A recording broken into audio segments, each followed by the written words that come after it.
They think that AuDHD is autism plus ADHD, but AuDHD is a different animal altogether. We have the AuDHD presentation that at times looks so stable, and then all of a sudden you can completely swap to be a different personality that can appear more chaotic to people, and it gets confusing to others and to yourself. Dr. Samantha Hiew is a highly specialized ADHD expert, neurodiversity and women's empowerment activist, with a PhD in medical sciences, late diagnosed with ADHD and autism herself. One of the strategies that they recommend for autistic individuals is energy management. And when you feel, hear, and see more, of course, the tank's going to go full a lot quicker than other people. Sometimes we can be overcomplicating the matter. It could be as simple as just understanding energy management. If we don't sleep well, we know that inflammation can increase in our brain. If we don't see enough light, that can affect the mitochondria in your cells that makes energy. And also, are you eating well? That gives you all the cofactors, power different organs, and actually helps your brain. Loyal listeners and viewers, I can't thank you enough for tuning in. If you've ever felt broken or different, I hope this helps in your search for answers and community. And do you know what would really help me in return? By clicking the follow or subscribe button wherever you're listening. It might not seem like much, but at ADHD Chatter, it means a huge deal. And with this, I can book more incredible guests and keep the self-discovery fire alive for all of us, myself included. Just one click of a button goes really far. And remember, you have always been enough. Dr. Samantha Hiew, thank you so much for joining us. Thank you for having me, Alex. It's a real honour to have you back. AuDHD, the term given to someone if they've got a dual diagnosis of autism and ADHD. And to really start, the latest stats, I mean, what exactly are they? Like, what is the stats around the overlap percentage between ADHD and autism? Yeah, so this is really interesting. Depending on which study you look at, it's also how that study is set up as well. Were they looking at, ADHD in autistic individual, or were they looking at autism in ADHDers? And most of the stats were going from 20% to up to 70 to 80%. But given that there is such a rife underdiagnosis, and the fact that we couldn't even diagnose both autism and ADHD together until 2013, and the figure, I imagine it's a lot higher. But I guess it's up to that level, of maybe 80%. I can't say that for everyone, obviously, because we're all different. Why do you think it was that it's only sort of recently that the community has recognised that you can have these two diagnoses together? I think it's really stems from that mass diagnosis following the pandemic, and so many people were getting diagnosed, with either ADHD or autism later in life. And the fact that you have managed to, be missed or fly under the radar for so long, really goes to show that perhaps there is more to meet the eye. And as for myself, I didn't fully identify with the entire ADHD label. And I thought, okay, that might be due to my upbringing and my culture, because I'm cross-cultural, kind of raised in Asia and then kind of grew up in London, I would say, mature in the UK. So it looks different. They think that AuDHD is autism plus ADHD, but AuDHD is a different animal altogether. In what way do you think it's different? Because I've heard AuDHD mentioned, and I know what the sort of stereotype and how I present as ADHD can be very impulsive, very say yes a lot, very hyperactive, very fast working. That's always been my understanding of sort of what ADHD is for me. But on the other side, this potential autism characteristics of the sort of being able to pick apart information and analyze data in a way that lots of people that I speak to who are just ADHD don't really relate to. And it's that aspect of it that makes me suspect that there is a little bit more there, plus some sort of sensory and lots of social issues. I mean, for two conditions that seem so opposing, And so in contrast with one another, why is there such a common overlap between ADHD and autism? Yeah, so it's really interesting. I always say that being an ADHDer, you are a mystery wrapped in an enigma to yourself and to other people. Because you think that you know yourself, and then you go and do something different one day, which kind of completely surprises even you and the people around you. You know, ADHD is different to pure ADHD and pure autism because we're looking at underlying genetic neurobiological differences.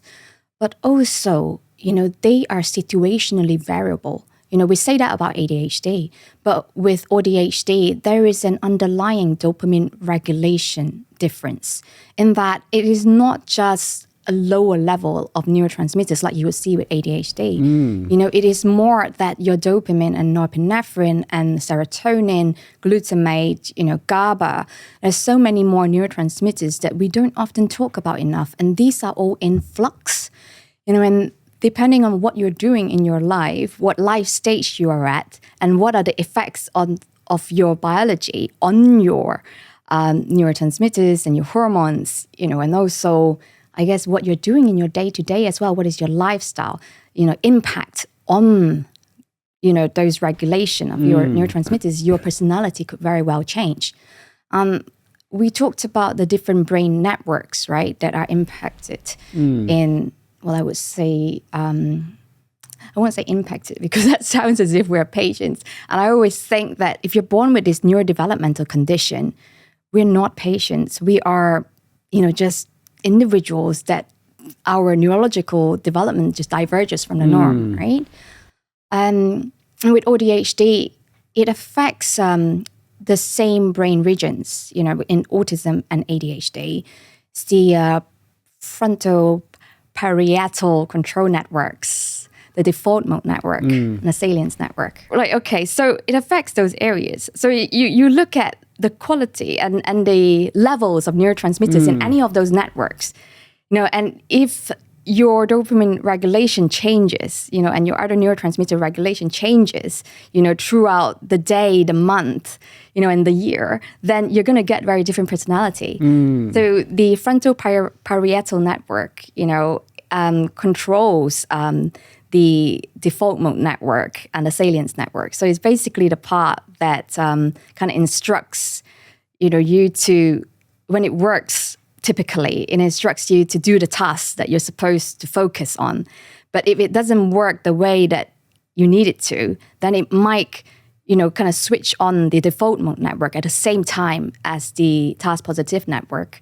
So it means that you are in that perpetual looping, you know? But also, if you have more neurotransmitters in the frontal parietal network, and this is the prefrontal cortex and the other parts in it, then you are better able to have that top-down regulation that gives you that, you know, goal-directed pursuit, ability to think about the long-term consequences of your actions, you know? And when you have those, regulation in the right place, then you could potentially show more kind of autistic traits, like the need for control, the rigidity, non-agile, need for routine.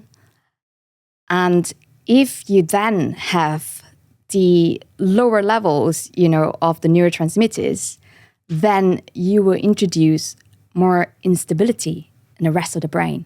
And that's when the ADHD traits start to come out. You know, and if you see that for most of our lives, I have been anyway, and I've seen it being mentioned in Dr. Sadiq's, Khurram Sadiq, your previous guest book. He wrote about the Jekyll and Hyde personality. Yes. I've been called that in my relationship. And I guess it was really useful because I couldn't really understand what I was doing. And then my ex would say that to me, you know, you have this Jekyll and Hyde personality, and I wonder why. I never really understand. And I think one of the reasons is, we have the AuDHD, you know, presentation that at times, you know, looks so stable, and then all of a sudden you can completely swap to be a different personality that can appear more chaotic to people, and it gets confusing, you know, to others and to yourself. I think when you have that personality your whole life, you're like, what is going on here? You know, and that's why when I got diagnosed with ADHD, I didn't really understand the ADHD label, because for so many parts of my life, when I was focused and, I had structure, I had very supportive relationships, I was very stable or autistic, and the things that I did, were useful to people. I was a good person to be around, I was caring and nurturing and all that. But then when I moved to the UK, I went all in with fun and drinking and partying. And that was when the ADHD traits came out to party. And it was just really difficult to maintain structure in my life. My PhD was in jeopardy because of that. So I had to kind of pull myself back in time. So fascinating. I reflect back on being told when I was at school that I had drastic mood swings, is what people said. And it's so interesting to hear how society might look at someone who has this internal tussle, this internal contradicting side to them, and how that could manifest and present, and how easily that would be for someone who doesn't understand it to label that as having an extreme mood swing or having a Dr. Jekyll and Mr. Hyde. With previous guests, and you've mentioned one of them, Dr. Karam Sadiq, he described it as having order and anarchy happening at the same time. Another guest who's diagnosed with AuDHD said it was like having two siblings that hate each other, trying to pull each other in different directions. Yeah. Having this coexisting condition and having that internal, the traits you've mentioned, they can be quite contradicting sometimes. Yeah. What struggles could that create in someone's life? Mental health challenges during transitions. When your life no longer has, all the structure and routine in place, and your coping strategies go out the window, and you're desperately trying to find safety and stability, then not have it, that can create a lot of internal chaos inside. But on the good side, though, I think being an ADHDer is great, but you really need to learn to manage or harness, the good bits about it, because it's so easy, just to go the opposite way and think about the challenges. But it's interesting because if you have an autistic and ADHD personality traits, right, then you're able to tap into so many of the good parts of ADHD, being able to have scaffold and structure for yourself, and at the same time being able to take some risks, and be impulsive with, an idea and run with it. So fascinating. From your experience, what do you think would be the first diagnosis someone might get? Which would get picked up first, and why might that be?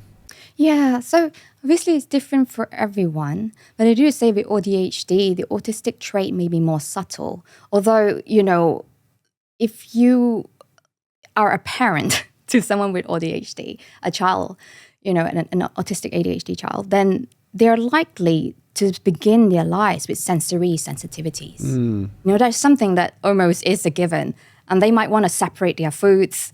They don't like the texture of certain things. And also being born ADHD, you might have a difference in your gut microbiome composition, which makes you taste food differently. So what you think, this tastes really great, it's green beans. But to an autistic ADHD child, with that difference in the gut microbiome composition, they might like, this tastes awful and it's bitter. It tastes different to them, basically. So then, there's the sensory sensitivities, but there's also that social element.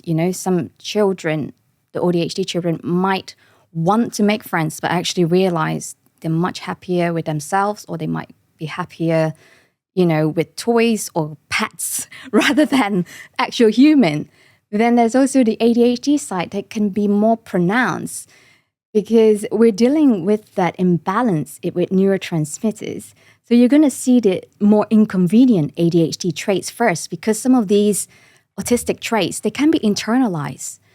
They might be something that as a child get older, they realize, okay, to be socially accepted, I'm going to have to hide this. And that's perhaps more true for girls, and then women. And that's why so many of our traits are internalized. And then we start to develop this persona and archetype on top of that, the perfectionists, the people pleasers, and then when no one's looking, you have meltdowns and shutdowns, or sometimes when people are looking, you have meltdowns, because it's just not always easy to control it. The social, sensory differences. Technically, for most, I think the ADHD traits can be more pronounced first, but more also because children with ADHD may be looking for that top up of the neurotransmitters. So fascinating. So is it possible for someone, say, who is AuDHD or might be AuDHD to look at a list of traits that are associated with autism, just autism, and also look at a list of traits that are associated with just ADHD? And because their internalized way of thinking doesn't necessarily match up with the stereotypical list of both diagnoses, then naturally they therefore go on and get missed for both. Yeah, that was definitely my story. And I guess, a lot of people as well were diagnosed later in life. When I looked at, all the things they were saying about ADHD is that during some of the times in my life, I had a great life and I was okay. I had order, I was good at planning, time management, never. But so the ADHD label itself didn't fully explain my challenges. And then when I went for the autism assessment, that was quite difficult because a lot of the challenges that they were trying to tease out, they weren't catered for the female presentation. So it was the male presentation. And also it was very outdated. It was around what kind of special interests do you have, and women, autistic ADHD women tend to have more acceptable special interests. Like perhaps, for example, reading about psychotherapy, and understanding the human behavior, or, really diving into nutrition. These are the things that are not commonly thought of as autistic special interests. You would think but also very outdated, collecting stamps and train spotting. Yeah, we're living here in the 21st century, For you, it could be a fascination with social media or sports. There are things that actually light you up. We tend to go for the special interests that make us feel good, right? And what are they? And they changed over time. If you have ADHD, one thing that comes with it is the famous ADHD intuition. And my ADHD intuition tells me that you're all begging for that sought-after, sponsored ad read. Well, wait no longer. Here it is. Tiimo app is a perfectly tailored app designed specifically to help improve your organization. It's something I'm fast becoming dependent on to help get me through the day. If I want to remain organized and productive, that is, organizing a podcast, writing books, taking meetings, running errands, and looking after my cactus is so much to manage, you can end up getting overwhelmed and forgetting things. That is, if it weren't for Tiimo app. And this is how. Tiimo is designed specifically to hack the neurodivergent way of thinking. We have a brain that might struggle with time agnosia, object permanence, memory cognitive load, task initiation anxiety, or procrastination. All things I also fall victim to. Oh, perfect. It's reminded me it is cactus watering time. The award-winning Tiimo app is the perfect life-hacking tool to help your time management and kick you up the bum when you need it most. If you want to stay ahead of the competition, then the visual planning Tiimo app is specifically designed to help your structuring, organizing, focusing, and goal setting. It has a visual timer providing a tangible and visual representation of time to help users pace themselves so you never miss a deadline ever again. It also has an efficient lock screen reminder service to alert those of you who are very out of sight, out of mind with your chores and afraid you might forget them. It brilliantly centers all of your tasks in one place to streamline your overflowing schedules and make them much more digestible and a lot less intimidating. And for those who find big tasks too overwhelming to even start, Tiimo breaks them down into more manageable subtasks to get the ball rolling. Right, now I need to go and change my trousers. Back to the episode. Is there like a minimum age that someone could noticeably show an interest in a specialist subject? very young age, I think. I think you get the little professors or the hobbyists very early on, and you can tell when they just can't stop talking about it. One of my children loves cats, and she would tell me lots of little facts about them. You know, she'll start the day with, "Did you know that this is this app?" And I was like, "Great, awesome." And for me, the ADHD brain doesn't catch on to that because that's not my special interest. But for her, it's so helpful for her to be able to tell me. And so you definitely do start very early on, and you see that talking to yourself, you know, arranging the toys and talking to each other, doing more role play. You know, I definitely find that you have a very rich internal life, which is so beautiful. You know, and it's like over time, you're going to make friends and, you know, channel that out. But some people prefer that setup, you know, because it's very regulating. You go in flow. And I think that's why special interests are really helpful for, you know, neurodivergent children. And if there's like a little girl or a little boy who, they might not know it yet, but they are AuDHD, the parents don't know it, but they are presenting in this fashion you've just explained. They're very into a particular thing. How does that develop, that AuDHD develop as that child develops and essentially grows up? Yeah. So if you think about a child, you know, very early in life, they may or may not, you know, but I'm talking about a protective life experience where they are able to channel their focus into something they love to do, and they have the time and the nurture to do it, you know, but then eventually they have to go to school. And if they go to a state school, right, there is less of that accommodation for somebody to, you know, spend all their time doing what they love, but also it will be more obvious when they start going to school, when they have to look after their things, you know, pack the bags, and the executive functioning challenges would come to the fore, you know, that you know, variable attention where you find it hard to focus on something when it's not interesting. You get called out for it, you know, in class. And then over time, you become more self-aware of the traits that don't actually fit into the system. And that becomes quite difficult to deal with because you're a little person in a body and your emotional systems isn't as fully, you know, developed yet.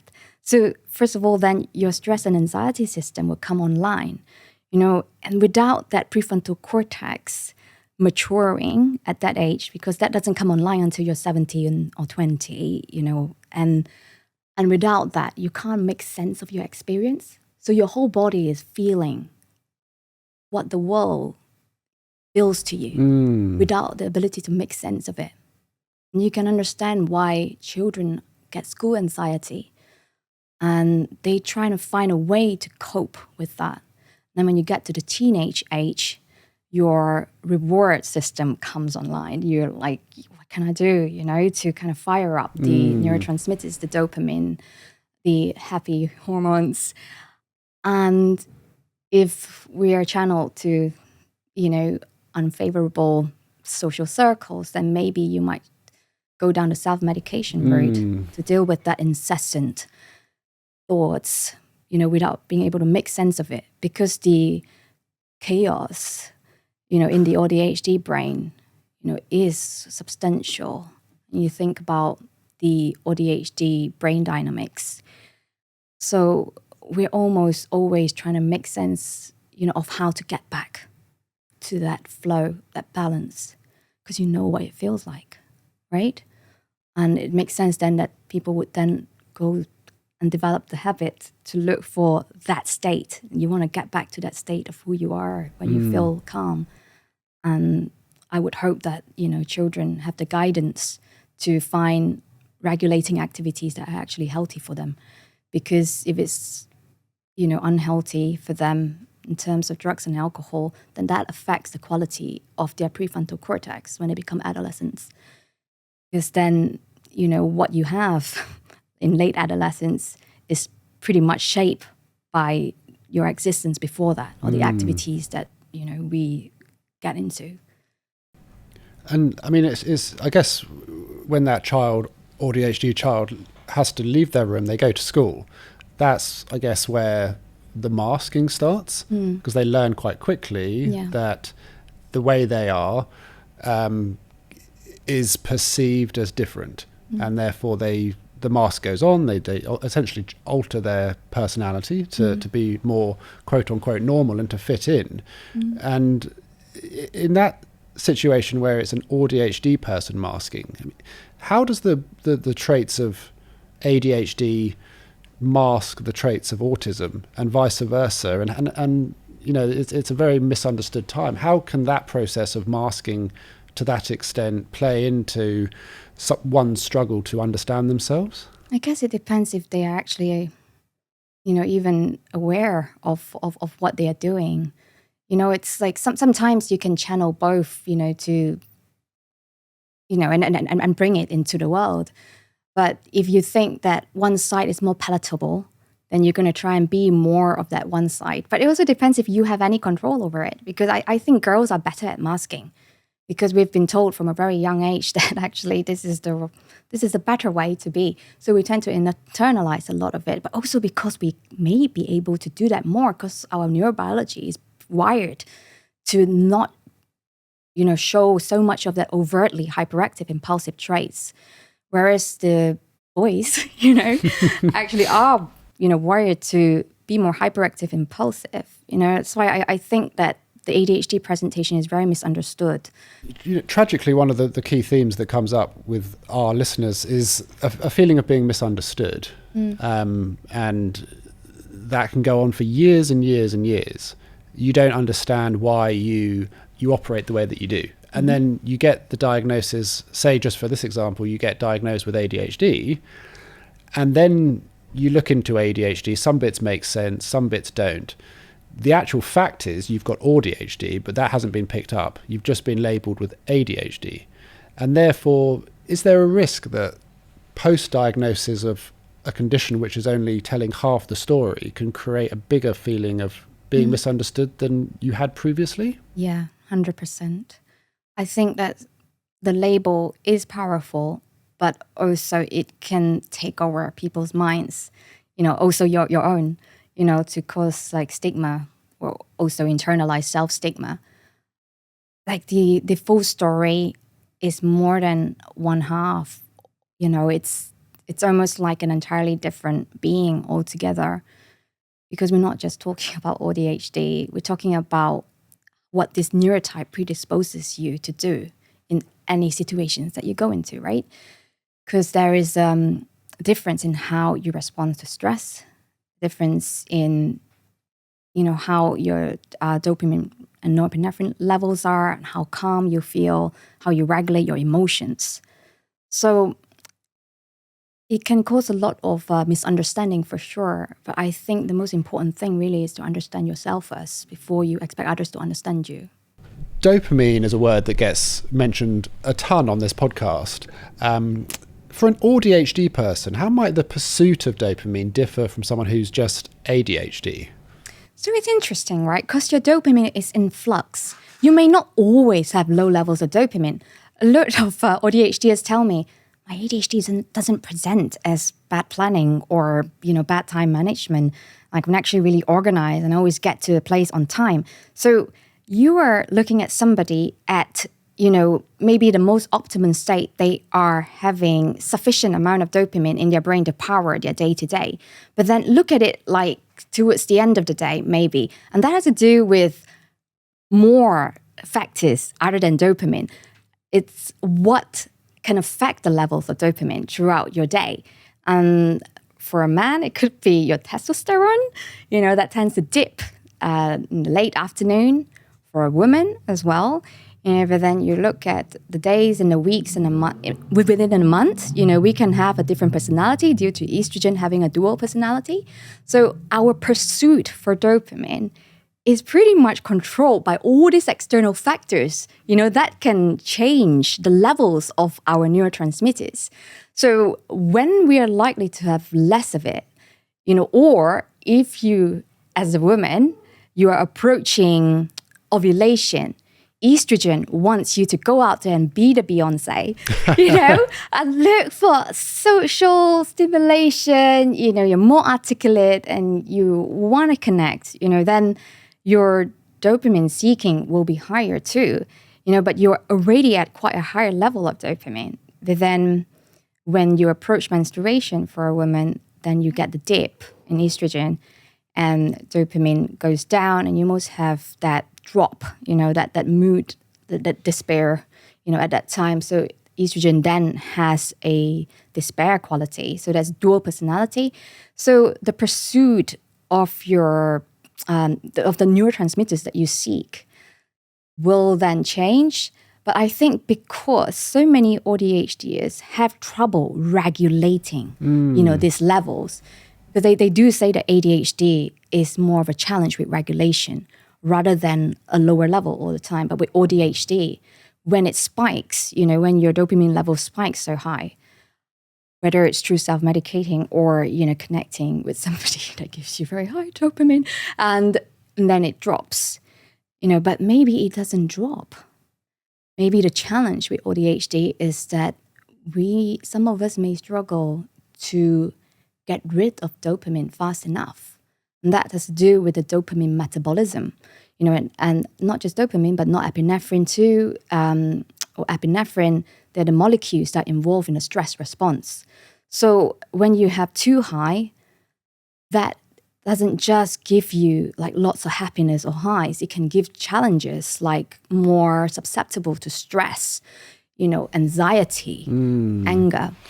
You may also look like you're having a manic episode if your ADHD co-occur with bipolar.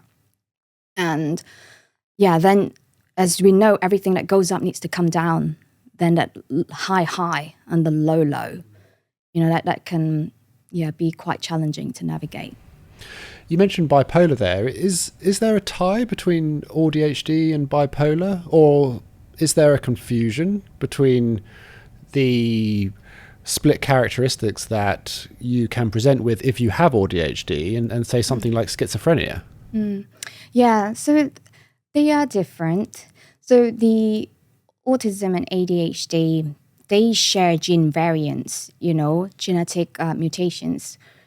And a lot of the genes that are implicated in ADHD are also, found in bipolar and schizophrenia. But you need additional factors, other gene variants outside of that, but also environmental triggers, that can cause those challenges. But I think one of the things that I read in the early days of ADHD is that emotional regulation for ADHD always has a trigger. Something or someone will remind you of something and it'll cause you to go from 0 to 100. But then with bipolar, they say it can come without any of that trigger. And these swings that you're describing within an ADHD person, how does that look like from the perspective of, say, a friend or a new partner or a boss? Can someone with ADHD be quite a tricky character to crack? Not everyone, but sometimes the Jekyll and Hyde. That like, what are you? I thought you were this person and I like that one. And then all of a sudden you're really unpredictable. What? So it can be quite challenging, It's like, where does this come from? And it also is really difficult to ask that because maybe that person doesn't even know, because we're dealing with more than ADHD at that point. If they have a family history of bipolar or schizophrenia, then you're dealing with more of that, the symptom of the accumulation of various environmental triggers, on your nervous system and your cells. So that's how my brain works. I look at a person and I kind of look into their cells. It's fascinating to me because I really think that so much can be explained, by our biology. And of course, our triggers will have that traumatic imprint or the life that we've had, because that constitutes the emotions behind our reactions. I've been called an introverted extrovert before, and it's only sort of recently I'm putting it together that it's going back to that, you've got extreme mood swings, Alex. It's really an easy label to put on me from an outsider that would explain these internal conflicting characteristics. And, in other words, sometimes the ADHD is winning and I'm like outgoing, happy to be impulsive and take risks, whereas some days the autistic side if that's there within me, wins, and I'm much more quiet, introverted. Is there a link between AuDHD and this idea of being an introverted extrovert? Yeah, I think there are multi-layers as usual. It's never just one thing. That's why you could go beneath the tip of the iceberg. I think, okay, you're dealing with quite a lot of different layers here. Okay, the difference between when your ADHD comes out and where your autistic traits comes out, and then where the ADHD traits come out, and what do you associate with them? What personality do you associate? Is your autistic trait more of the Mr. Professor, and your ADHD traits more the life of the party? You know, and then what then makes you channel those two things? Is it your energy? You know, sometimes we just can't be bothered. Right? And we want to kind of go back and regulate, because there's only so much, you know, our tank can take before it kind of overflows. And that's why one of the strategies that they recommend for autistic individuals is energy management. You know, and like, because we are so open to the world, it's almost as if like every single cell in our body is exposed to stimulation into the world. We're going into it like, come get me, you know, since a very young age. You know, and when you feel, hear, and see more, of course, the tank's going to go full a lot quicker than other people. You know, and you may not always feel like going out, you know, and sometimes you just want to be by yourself to recharge. But then once you have recharged, then you feel great again. And it's so interesting, because then I see, you know, the relationships that we tend to have as autistic ADHDers. It's very much characterized by that push and pull dynamic, you know, and part of it is our inability to handle stress. You know, and when there's too much stress, whether it's expectation or pressure from our partner, we can retreat and almost have a different personality and say like, please give me space. And that space is warranted actually, because that's when you need to regulate. And then you come back and like you actually want more of that person because you've had space.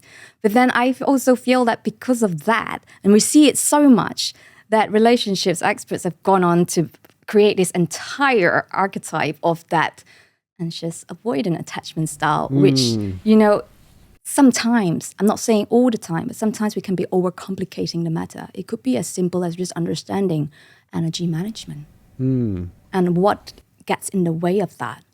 Because, you know, if we don't sleep well, like we know that inflammation, you know, can increase in our brain. If we don't see enough light first thing in the morning, that can affect the mitochondria in your cells, you know, that makes energy for your brain.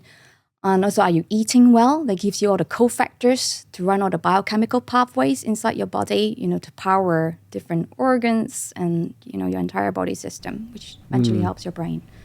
It's been so fascinating, Dr. Samantha. If you could have one bit of advice for any pre-diagnosed woman listening out there who feels like they have this internal tussle, this internal tug of war, and are confused by it, what would your message of hope be for them?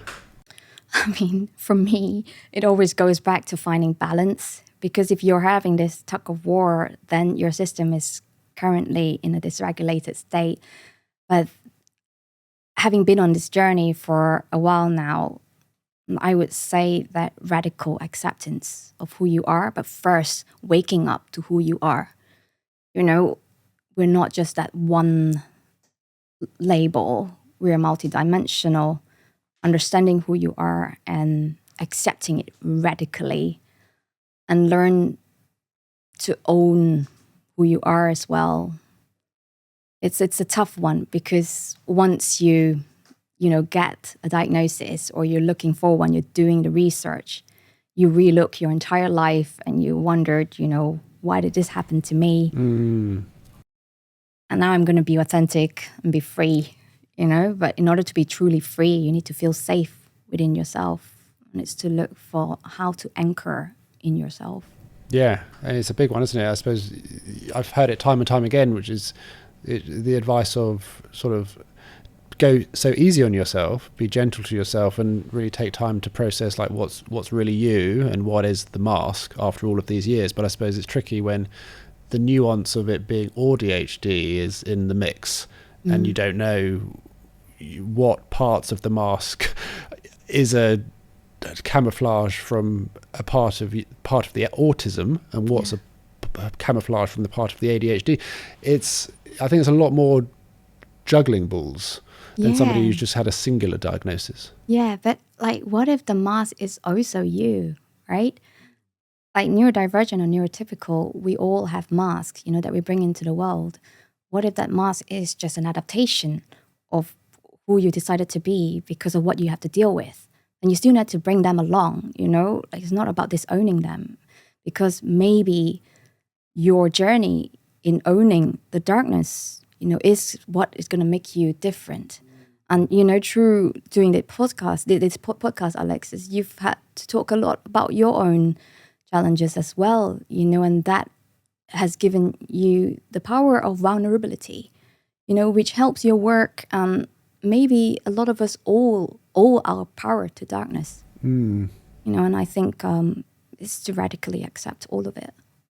Again, it's almost like an internal contradiction, because I'm certainly avoidant of change, and I read that that's quite a common characteristic of autism. It's like an avoidance of change. You like systems, you like routine, but I suppose when you get a diagnosis of AuDHD, there might need to be a lot of internal changes that need to happen in the way that you're talking to yourself, and reframing behavior through a new lens of kindness and understanding and acceptance, which by its very nature is asking yourself to change the way you're thinking about yourself.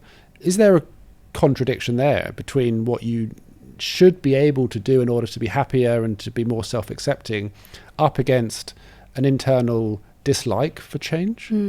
I guess it's what do you channel that need for change to, and you can use that need for structure and routine and things to say. You can use that trait to anchor you. So you can run with something, but use that earthy sense, the earthy sense of knowing better, to guide you. But then actually you might need someone to pull you out of that at any one time, because you might end up being too safe. The challenge with the ADHD brain is that we can tend to go into a loop and chase ourselves, chase our own tail, because we are kind of in that, the default mode network, that overthinking loop. It's truly fascinating, Samantha. One final question before we get on to the ADHD agony aunt. Okay. What's the latest information on AuDHD that you've been taught by a fellow specialist that shocked even you? That I've been taught? I don't think there's a fellow specialist, but because the AuDHD research is in such infancy. Well, like I said before, I guess one of the most amazing research I found early this year is one on the AuDHD brain dynamics, is how we have both chaos and order in our minds, and how it is situational, right? Which one comes out, and to accept that this is you, that was really unraveling for me, because then I knew that I didn't have to be one or the other at any one time. It's just choosing which one comes first. So the order and anarchy, like Dr. Sadiq said. But what is more interesting is that study had very few representation from girls. And I think that one of the reasons why ADHD women tend to be diagnosed later in life is that we don't present the same way. We are hyper empathetic, actually. We seek connection. We may even be able to give you eye contact. And it manifests differently in us. But also, one thing that has been quite hard to absorb is that we tend to have a higher proportion of trauma because of the inability to read people's intentions. And that can be quite difficult when you seek connection, but also not understand what people want from you. And that's a tough one to have to mature through it. But what is interesting, and it's due to my own life stage that I looked into it. Being someone at a stage where perimenopause would happen. People have done studies to look at the brains of menopausal women to show that there is less energy there than before, but there is a bright side to menopause in that, and that for me will still be probably another 7 or 8 years before that happens, is that once you get there, your theory of mind starts to mature and you care less about what people think about you. Just finally, normally it's the ADHD agony aunt, but we're going to call it the AuDHD agony aunt today for obvious reasons. Yeah. And it's called the washing machine of woes because my ADHD item is a washing machine. Did we have the washing machine of woes when you last came on? Yes. We did. Yeah, that was about RSD. And then it was someone asking about like their friend, like kind of, not turning up. And then they wonder if they should feel rejected because of that. Yeah, gosh, your memory's better than mine. I only had one episode, Alex. Yes. So you had many. Well, I've since been using the Tiimo app since your last visit, and I'm getting better at remembering to empty my own washing machine. But this week in the washing machine of woes, somebody has asked, my child has been diagnosed with ADHD, but she's exhibiting behaviours of autism and maybe some OCD too. But she doesn't want to accept an autism diagnosis and doesn't want to see anyone about it. Is this a normal way to look at an AuDHD diagnosis if you've already had an ADHD diagnosis? Yeah, I guess this depends on how old the child is. But if she's old enough to say no, I'm guessing that she could be an adolescent or early teenagehood.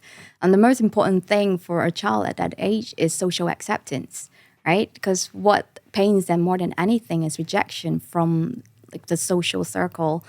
And actually has a root in biology because you literally feel pain, from social rejection. So I think autism, is more stigmatized in some ways, because we're still dealing with what the rest of the world thinks, about a label. And being a certain age, at a young age, you don't expect your friends to understand. A lot of young people tend to not announce their diagnosis. It's not like a birthday party. It's different. And at that age, what you want to do more than anything is to fit in and be the same. But understanding or just knowing is enough, because there's a lot you can do, from the lifestyle strategies, try and support them and scaffolding, in social, in understanding social cues and sensory sensitivities and all that. Yeah, I mean, it's true. It's sad. The stereotype surrounding autism is very much still present. I think ADHD is having its day. It's the narrative around what it actually means to live with ADHD has very much been flattened, whereas autism still very much, the stigma is very real. If you could change or debunk, particularly how it presents in women, some of the stereotypes around autism, what would you like the world to know about how it can show up? Yeah. So, as I said before, AuDHD is a different animal to pure ADHD and pure autism. And the autistic traits can seem to the world more mild, but, it's more internalized. I would say that I credit the fact that I'm here today, having achieved a lot of the things in my life that is purely based on my special interests. I credit that down to my autistic side. And if it wasn't for that structure, and being able to hold space for myself in my moment of chaos, and always having that, it's almost like a mother inside, my brain dealing with the child, and they both me, it's having that sense, that sensibility come back, and reel you in when you've gone too far, and then maybe quieten down when you want to go out for adventure. It's to understand that this is always going to be there, and it's to accept them, embrace them, and learn how to manage. Very nice closing advice. Thank you, Dr. Samantha. Welcome. We're going to do the final section, which is I'm going to deliver a letter to you that's been written by the previous guest. Oh. The previous guest has written 3 rules to live by. They posted it through that post office, and I'm going to deliver it to you. And if you could kindly read it out for us. Amazing. Very on brand, Alex. Great. So 3 rules to live by. Learn to embrace your inner child. Yep, it's still there. Stay weird, it's your magic. completely. Embrace your mask. It's still a valid version of you. I love that. This is radical acceptance. At this stage, I always ask my guests to bring in an ADHD item, but I think my ADHD memory won because I forgot to ask you to bring one in. But you have explained to me off camera what yours is. So what's your item, or maybe it's two items that represent, in this case, AuDHD for you? So I love these questions because it's the first time where I feel like, okay, now I can answer it. Because if you were to ask me just ADHD, I'm like, but I also have the other side. So it's the crystal ball for the autistic side, for the need for certainty of seeing into the future, so I feel safe, as well as the parachute, which will help me when I leap. I feel like there is anchor and I will be safe. So I can go for adventure and be impulsive and take risks the positive way and, know what's coming. Be great if that's everyday life, Such a good analogy. It reminds me a bit of Dr. Ned Hallowell's analogy of ADHD, which is obviously the Ferrari engine, but having bicycle brakes. And I guess having a parachute is the autistic way of putting on the brakes if you're falling through the sky. Yeah. And it's to learn to trust that instinct. Dr. Samantha Hiew, thank you so much. Really, really appreciative and grateful for this opportunity. Thank you so much, Alex. I learned a lot today as well from you.